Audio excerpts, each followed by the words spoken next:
I think there are some concerns. Let's talk about the starting lineup just because this gives us a good idea, I think, where Greg Vanney is going. I do not expect I have no notes on the starting lineup in terms of I think things are going to change. Could they change? Yes. I don't think they're going to. And here's the big one that everybody has sort of been, asking for and guessing and everything else. And we've been talking about it. It's Novak Micovic. Micovic has spent all the time in the preseason, Kevin, with the first team. We know what the first team looks like. Everybody knows what the first team looks like.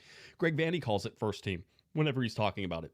Everybody knows what the first team lineup usually consists of, and Novak Micovic is in that starting lineup. He is the number one goalkeeper right now for the LA Galaxy. So take your depth charts, switch them around. Novak Micovic, John McCarthy. Here's my question, and my only question.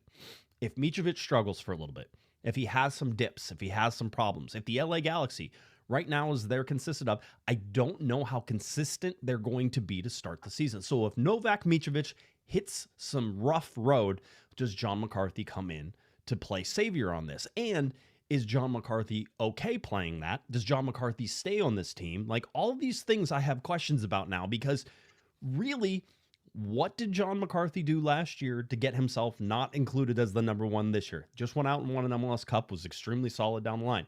I get the arguments, and I think that they're fair critiques of him sometimes, that his distribution isn't the best. Sometimes in the games in the middle of the season, maybe he didn't play the way that everybody thought he was going to play, Kevin. But whenever the rubber hit the road, John McCarthy was there and helped the LA Galaxy hoist an MLS Cup. I understand why the Galaxy are going to Micovic. I get the arguments, the whole deal. I'm just wondering what that dynamic does. And we talked about a really good locker room dynamic last year.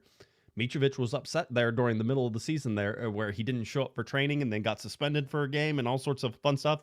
So there was some of that. But my whole argument here is if you have Micovic as the number one and say the LA Galaxy struggle to get off the blocks anymore, is there going to be a call for John McCarthy to come back in? Well, I think there's a chance there's going to be a goalkeeper controversy.